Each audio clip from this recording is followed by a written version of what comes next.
Recording. Hello everyone, welcome to Ansarkari. Today we are taking up the newspaper of 8th of July, starting with the first. Here this is talking about how animal teach. इसका मतलब कि even if IIT Madras के अंदर में several kind of species मिले हैं, for example spotted deer, blackbuck fox, butterfly birds, etc. तो they teach our student compassion, respect, patience और एनिमल के साथ कैसे आपको ट्रीट व्यवहार व्यवहार करना चाहिए वो पूरा पता चलता है. Nobody honks inside the campus. People drive at under 30 kilometre per hour. और आपको एक ओवरऑल कैंपस तो बना ही है, लेकिन ओवरऑल आप कैसे कंजर्व कर सकते हो स्पीसीज को वो भी एग्जाम्पल है. जापान में भी एक फॉरेस्ट है जहाँ पर डियर स्पीसीज मोस्टली रहते हैं और टूरिज्म स्पॉट भी है. तो एक एग्जाम्पल हो सकता है. IIT गुवाहाटी भी एग्जाम्पल है उस तरफ में. All future expansion will happen vertically, not horizontally. We won't cut trees or blade of grass. This was a land of animal and we are trying to coexist with them. This showcases the attitude of IIT Madras with regarding to ecology. Ecology कैसे इसको protect करें. Rather than human centric, they are talking about human as a part of the whole ecosystem. Trust, transparency and technology. तो agriculture system and reform उसमें सबसे important keyword होता है from plate to plough या from farm land to plate. उसके बीच में there is a lot of pilferage, wastage of food. उसको कैसे कम कर सकते हैं, उसके लिए ट्रस्ट, ट्रांसपेरेंसी एंड टेक्नोलॉजी चाहिए. अब क्या हो सकता है इसमें ओवरऑल एग्रीकल्चर रिफॉर्म के अंदर में. एग्रीकल्चर काउंसिल, इसमें representation of farmers from each state, two per state होना चाहिए. एक तरह से जैसे GST काउंसिल है वैसे हम लोग एग्रीकल्चर काउंसिल बना सकते हैं जिसमें एग्रीकल्चर मिनिस्टर हो सकते हैं स्टेट के. इसमें GST बात करती है regarding rates of each product, GST rate. वैसे एग्रीकल्चर काउंसिल बात कर सकते हैं ओवरऑल जो MSP हो सकता है या लॉन्ग टर्म में आप क्या फॉर्मुलेट कर सकते हैं पॉलिसी उसमें.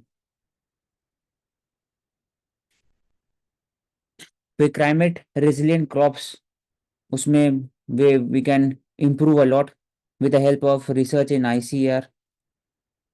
फंडिंग का इशू है ICR के अंदर, उसको बढ़ा सकते हैं. Less than 10,000 crore. And subsidy बहुत ज़्यादा है इंडिया में, 2,50,000 से ऊपर यूरिया फूड सब्सिडी. तो मोर एंड मोर R&D में इन्वेस्ट करेंगे तो स्लोली आपके पास सीड्स ऐसा हो सकता है that will be more climate resilient, heat resistant. It will require less water. Then agriculture GDP भी अगर बात करते हैं तो mostly the farm is subsistence. Farmers उनका और फैमिली काम करता है. टेक्नोलॉजी बहुत कम यूज होता है, तो टेक्नोलॉजी को इंटीग्रेट कर सकते हैं इसमें हाई टेक. और दैट शुड बी वेरी भी सुटेबल, वेरी अफोर्डेबल. एग्जाम्पल हो गया ऐसे ड्रोन दीदी, ड्रोन. फिर data collection system, weather information network, सबको अगर यूज करेंगे तो पता लग सकता है कि आने वाले समय में हीट वेव कब आने वाला है या फिर फैमिन ड्रॉट आने वाला है कि नहीं. उससे आप रेडी रहेंगे पहले.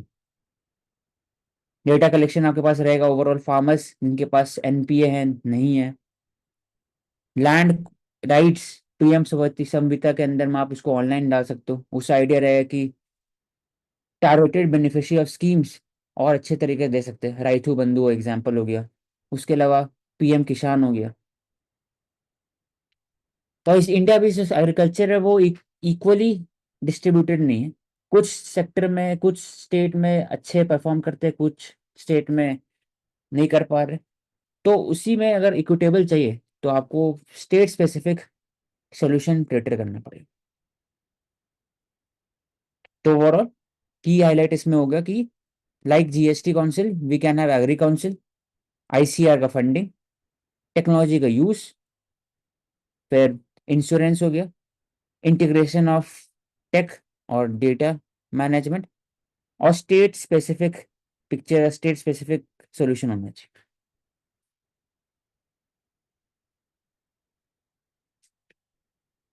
NFIR and insurance liberation likely in this budget session. तभी मॉनसून बजट सेशन होगा जुलाई 22 से। एंड हर एरियाज में एलपीजी वो था, it was related to the investment in specific areas India के अंदर, कंट्री के अंदर में। एग्री रिफॉर्म जब बात करते हैं उसमें अलग अलग फील्ड आता है, लॉजिस्टिक हो गया, फार्म गेट हो गया, इनपुट सीड इनपुट यूरिया से लेकर के कैसे उसको मोर एंड मोर रेन्यूमरेटिव बनाए। तो एपीएमसी रिफॉर्म हो गया, वेयर हाउसिंग हो गया, एग्रीकल्चर रिफॉर्म हो, इसमें बात हो गया कि इंश्योरेंस को कैसे और एंड और पेनिट्रेट करें, और एंड और एक तरह से वायबल बनाए, उसके लिए उसका रिफॉर्म हो सकता है। तो national financial information registry NFIR एक और एक है, जिसमें बात करता है 360 degree information system to leading institution to expedite the process and reduce the cost of credit, right from business volume, electricity consume, GST paid, सब चीज रहेगा।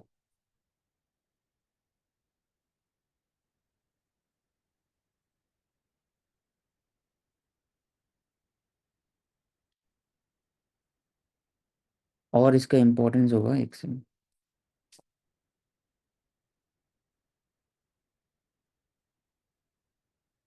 फिर सेकेंड नोट भी इंश्योरेंस एक्ट 1938 के अंदर में अभी आईआरडीआई जो रोल प्ले करते हैं, वो बात भी कर रहे थे बीमा सुगम योजना, जिसमें इंश्योरेंस को ई कॉमर्स मॉडल जैसे इम्प्लीमेंट कर सकते हैं।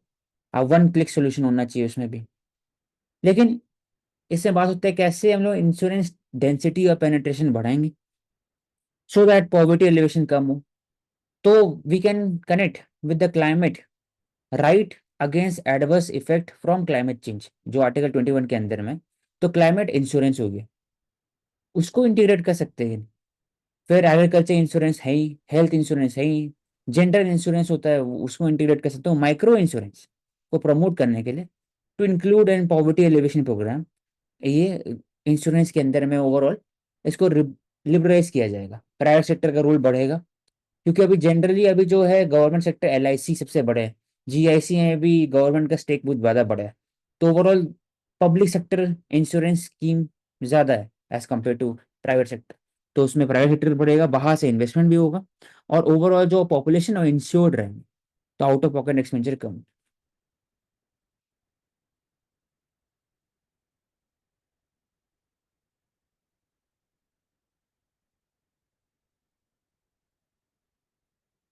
अब आते हैं नेशनल फाइनेंशियल इंफॉर्मेशन रजिस्ट्री। हम्म। इसका रोल क्या रहेगा? इसका रोल रहेगा कि एक सेंटर रिपोजिटरी रहेगा फाइनेंशियल और एंसिलरी इंफॉर्मेशन के बारे में। हर एक इंफॉर्मेशन उसके पास रहेगा, चाहे वो क्रेडिट फ्लो का बात हो से लेकर के वो जीएसटी का बात हो, हर एक चीज में एक सेंट्रलाइज इंफॉर्मेशन से काम कर सकते हैं। इंफॉर्मेशन से क्या हेल्प होगा कि बाकी जो, चाहे जो बैंकिंग सेक्टर हो, एनबीएफसी हो, बोरोअर हो, लेंडर हो, हर के पास एक एडुकेट नॉलेज होगा कि किसके पास एनपीए है, नहीं है, कहाँ पर सेक्टर में कौन अच्छा है। हम्म। जैसे NFIR, Delhi NCR Mumbai housing prices 50% increase हो रहा है। सबसे ज्यादा क्वेश्चन इसमें उठता है कि दो क्वेश्चन है, एक है कि affordability to the middle class, और एक और है कि वर्नेबल सेक्शन सोसाइटी, उनकी अगली अगर पीएम आवास ही बन रहा है तो क्या वो सस्टेनेबल रहेगा लॉन्ग टर्म में? क्योंकि पीएम आवास वहां बन रहा है जहां पर उनको एक लैंड प्राइसेस बहुत कम होगा, या फिर मुंबई का जो हार्ट है उससे वो दूर है। अभी क्या रहता है कि मुंबई का जो हार्ट है वहां पर स्लम एरिया डेवलप होता है, और धीरे धीरे, ताकि ट्रैवल कम्यूटेशन कम रहे उनके लिए, आसानी से वो जॉब में जा सके, वैसा हो नहीं पाएगा, उनके पास चैलेंजर होता है। दूसरा कि मिडिल क्लास के अफोर्डेबिलिटी कम होते जा रहा है। सैलरीज जो रियल वेजेस है वो उतना बढ़ा नहीं जितना प्राइसेस, कॉस्ट रियल एस्टेट का बढ़ा। तो ये दिखाते हैं कि कैसे एग्जॉर्बिटेंट कॉस्ट बढ़ता है इन द मेट्रोपॉलिटन सिटी, इसलिए that is why tier 2 cities होना बहुत जरूरी है। और so that percolation can take place. और अगर टीयर 2 भी नहीं है तो टीयर 1 के चारों तरफ में एक कन्वर्जेशन का कॉन्सेप्ट आता है जिसमें छोटे छोटे सिटीज बना सकते हैं। फॉर एग्जाम्पल बेंगलुरु जैसे है, तो अभी Tamil Nadu government is promoting Hosur as a new manufacturing zone in Tamil Nadu, just बगल में है मुंबई की। मुंबई नहीं, बैंगलोर के। Bangalore is as a very tip south of Karnataka, तो उसे सिर्फ 200 किलोमीटर के आसपास में। तो ऐसे हम लोग प्रमोट कर सकते हैं। फॉर एग्जाम्पल नोएडा हो गया और सराउंडिंग रीजन, उससे हो सकता है कि एक जो प्रेशर है मेन सिटी पर वो कम हो। Bank to see NIM moderation, higher agri stress.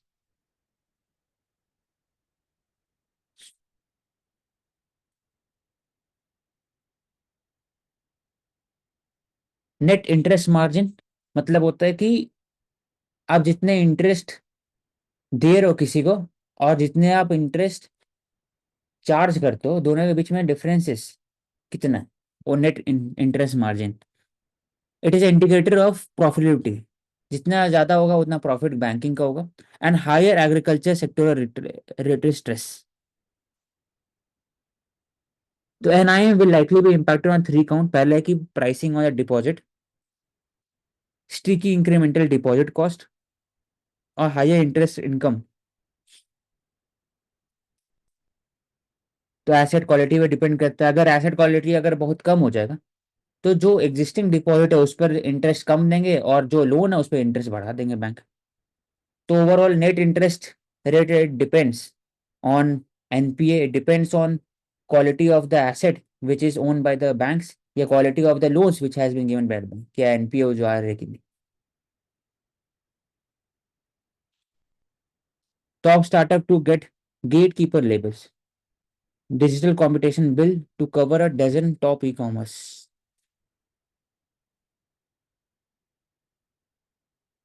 पहला जो अल्फाबेट और मेटा, गूगल और Facebook Meta, they also known as gate keeper. Gate keeper मतलब क्या हुआ कि उनके थ्रू ही हो सकता है सब काम। फॉर एग्जाम्पल अगर आप ऐप डेवलपर है तो आपको प्ले स्टोर में जाना ही होगा, आपको एप्पल स्टोर में जाना ही होगा, उसके अलावा आपका ऐप चल ही नहीं सकता ऑनलाइन के थ्रू। तो एक गेट कीपिंग हो गया।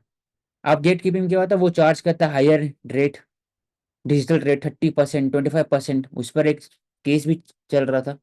वैसे ही सिर्फ उन लोग नहीं है जो लोकल ई कॉमर्स, वो भी गेट कीपर है। एग्जाम्पल यहाँ पर जोमैटो, माइंत्रा, नाइका। कैसे? अब कोई कंपनी है, वो उसको होटल है, जो रेस्टोरेंट है, उनको ऑनलाइन डिलीवरी करवाना है तो वो दो ही के थ्रू करा सकती है, करा सकते हैं। एक तो जोमेटो के थ्रू, एक और एक स्विगी के थ्रू। और दोनों के अगर प्राइसेस चार्ज बढ़ेंगे तो उनके पास कोई ऑल्टरनेटिव बचेगा नहीं। सिमिलरली फ्लिपकार्ट, माइंत्रा, वो भी सेम क्रिएटर करती है ई कॉमर्स को। इसलिए डिजिटल कंपटीशन बिल लाया जाएगा जिसमें फीडबैक का बात हो रहा है, जिसमें बात किया गया कि सिस्टमेटिकली सिग्निफिकेंट डिजिटल इंटरप्राइजेस, इसको स्टैब्लिश किया जाएगा सो दैट जो कंपटीशन है वो एक तरह से फेयर रहे, सबके लिए बराबर रहे, इक्वल प्लेइंग फील्ड सब छोटे वाले के लिए भी रहे।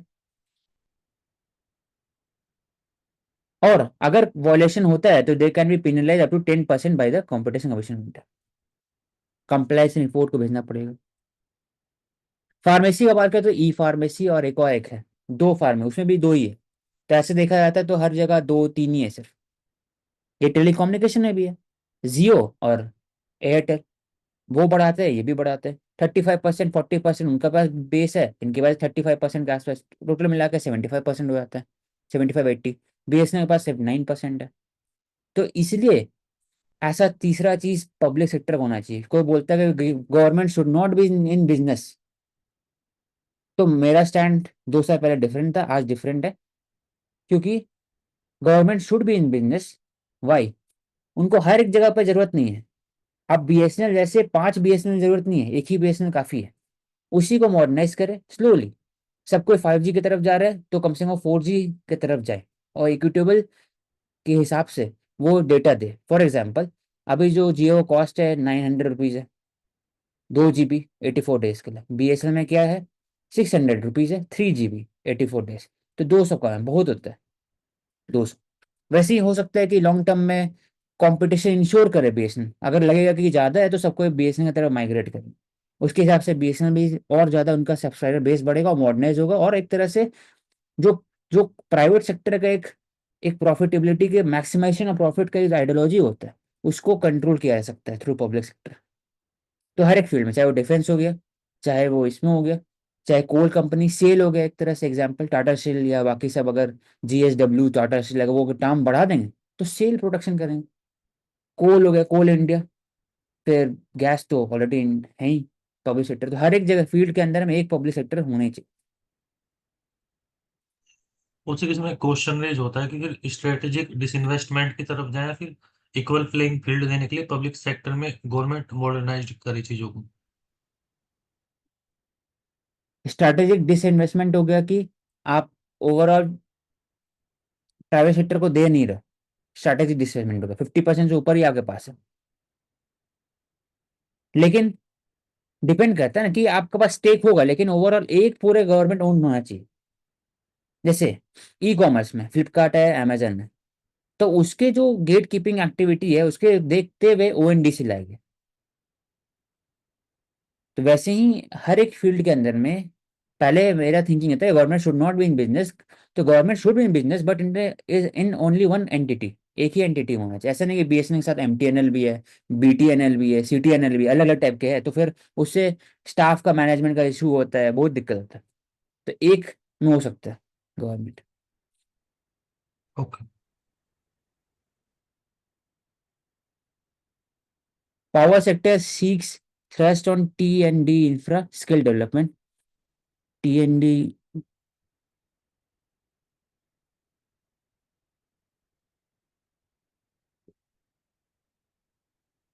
T&D इंफ्रा देखना पड़ेगा क्या है इसमें। पावर प्लान इसमें बात करें कि government is remaining persistent on adding coal based capacity. True. Government नहीं चाह रहा है कि डायरेक्टली आप रिन्यूएबल सोर्स ऑफ एनर्जी की तरफ में चल जाओ पूरे पूरे।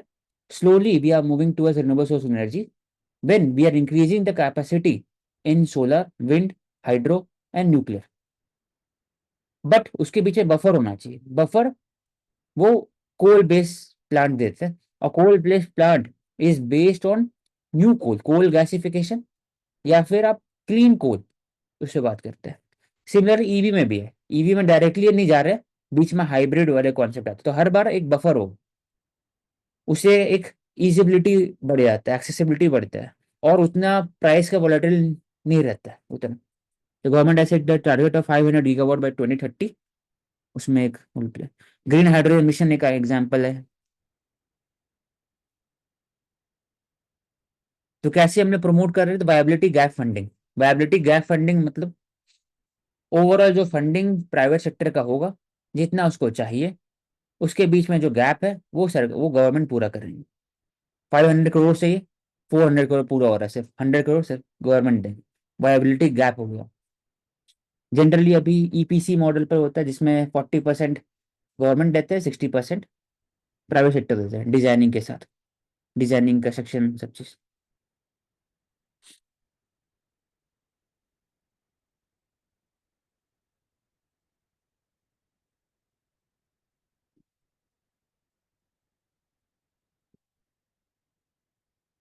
इंडिया में rent oil storage in south east Asia for reserve. तो इंडिया में रिजर्व कितना है, अप्रोक्सीमेटली 5 पॉइंट कुछ मिलियन स्ट्रैटेजिक रिजर्व है।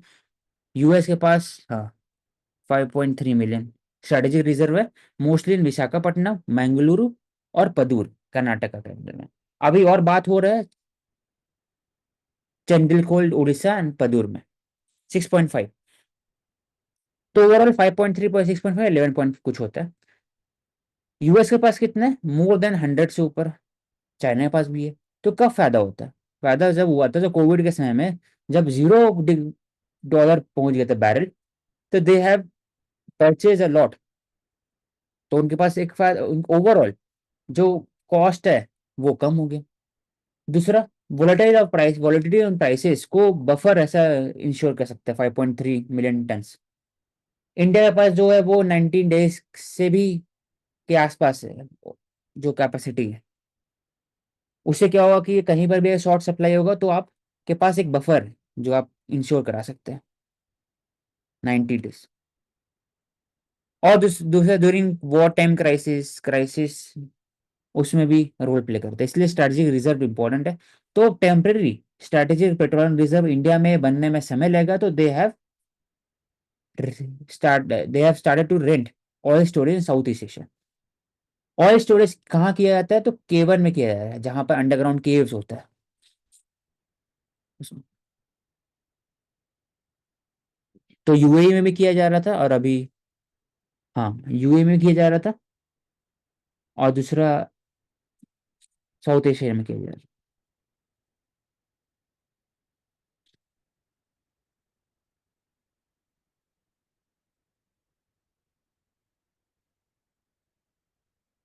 कहाँ हो सकता है? यू इंडिया बोलता है यूएस के अंदर में आप कर सकते हैं स्ट्रेटेजिकली रिजर्व, टेम्पररी बेसिस पर। जापान, सिंगापुर, सब जगह पे कर सकते हैं।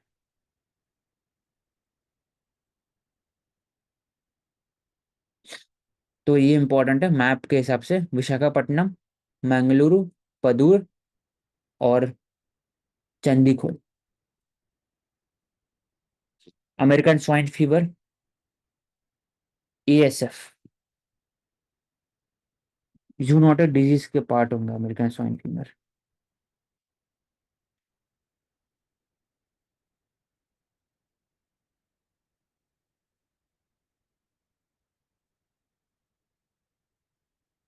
डबल स्टैंडर्ड डीएनए वायरस है, contagious, highly contagious,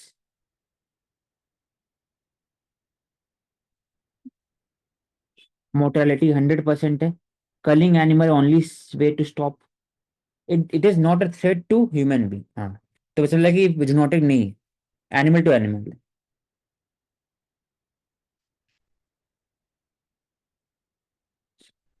digital Bharat Niti, government fresh attempt to improve rural telecom connectivity. तो इंडिया में जब भी बात करते हैं टेलीकम्युनिकेशन, तो देयर है डिवाइड, रूरल अर्बन। इसमें बात भी हुआ था, डेटा भी था आज से 3 दिन पहले, 65% के आसपास जो था वो अर्बन एरियाज में थे, 35 के आसपास रूरल में थे। तो वहाँ कैसे बढ़ाया जाए? तो एक इसमें आ सकता है एस्पेक्ट की, जो अर्बन में जहाँ जहाँ डिमांड है वहां पर कंट्री सप्लाई करता है। एक और कारण है जिसके कारण बीएसएनएल जो है वो लॉस मेकिंग है, कि बीएसएनएल का जो प्राइमरी मोटिव होता है वो एक्सेसिबिलिटी रहता है, इक्विटेबल रहता है, rather than profit making. Airtel और जियो वहीं पर जाते हैं जहां पर उनको लगता है कि डिमांड। तो सिर्फ और सिर्फ अगर कुछ विलेज है जहाँ पर 600 जन रहते हैं, वहां पर टावर लग नहीं सकता है, लेकिन वो बीएसएनएल लगाएंगे वहां पर टावर, वहां पर सप्लाई करेंगे भारत नेट प्रोजेक्ट के through, even if they are loss making.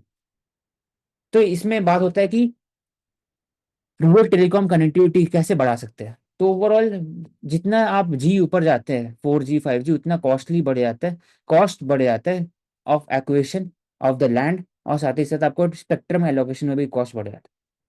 तो ऐसा कर सकते हैं, जो प्राइवेट सेक्टर है they can created demands of the urban population, जो 5G करवा सकते हैं, या फिर आप ऑप्टिकल फाइबर दे सकते हैं।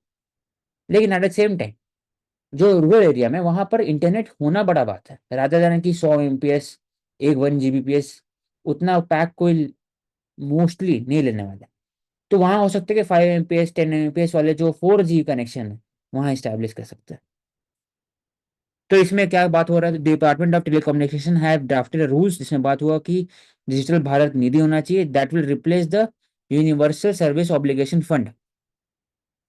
ये क्या होता है? It is a pool of fund generated by 5% universal service levy charge on telecommunication telecom fund operator. उसका क्या होता है कि, हाँ, अच्छा एग्जाम्पल है ये एग्जाम्पल है जस्टिस, इकोनॉमिक जस्टिस का।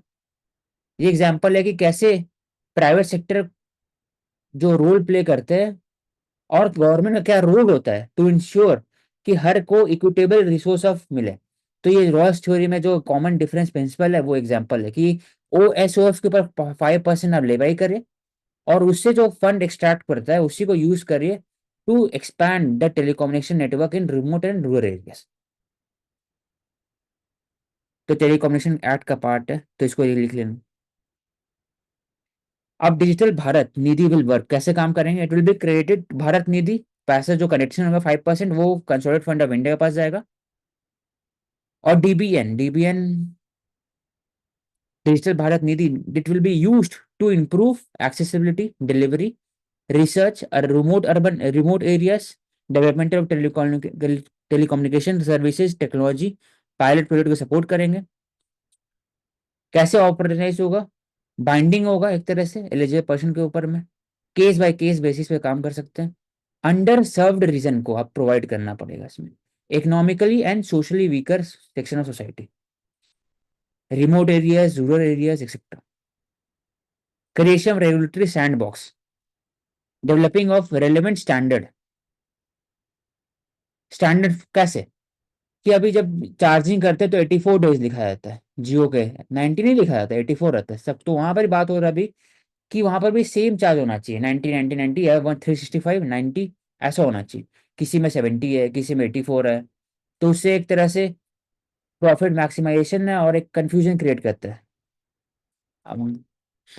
Expanding our telecommunication network, non discriminative basis पर काम करना चाहिए। लेकिन अभी बात होता है कि 2003 से एक क्रिटिसिज्म रहा है USOF का कि अंडर यूटिलाइज है।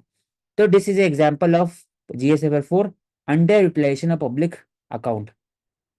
कैसे इतना कलेक्शन हो चुका है 41,000 करोड़ अभी तक में, लेकिन यूटिलाइज सिर्फ और सिर्फ 30,000 करोड़ हुआ, बाकी नहीं हुआ।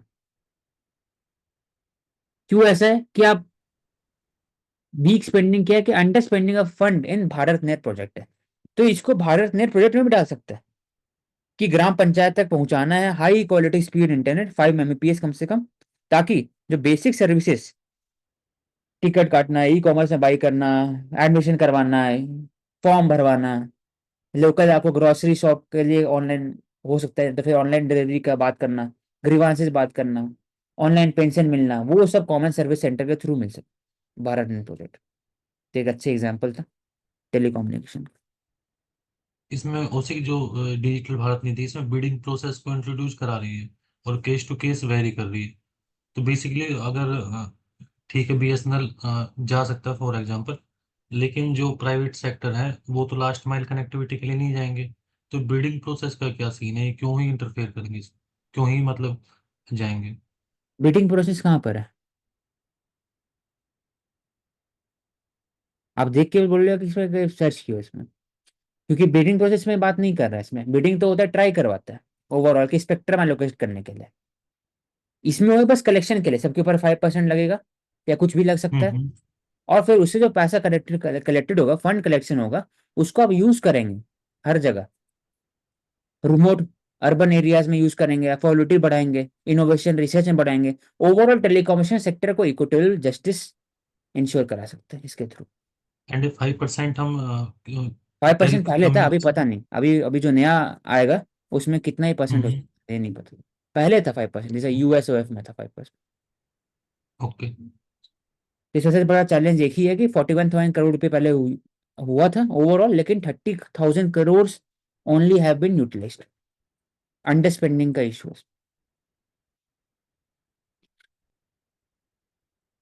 ANRF, national research foundation project, ये बिल, ये क्या क्रिएटर करता है? अनुसाधन नेशनल रिसर्च, नाम से भी अंडरराइव कि नेशनल रिसर्च फाउंडेशन है, हर एक एस्पेक्ट में रिसर्च कराने की बात करेगा। साइंटिफिक रिसर्च, सोशियोलॉजी के अंदर research, electronics, information science, agriculture, सब चीज में रिसर्च। लेकिन क्या होना चाहिए इसके साथ? इसके साथ ऑटोनॉमी होना चाहिए इनका, इनको फंडिंग मिलना चाहिए, प्राइवेट सेक्टर के साथ इंक्यूबेशन सेंटर खुलना चाहिए, प्रोफेसर हाई क्वालिटी प्रोफेसर होना चाहिए, उनको ऑटोनॉमी होना चाहिए, आपको कोलैबोरेशन होना चाहिए बड़े बड़े इंस्टीट्यूशन के साथ।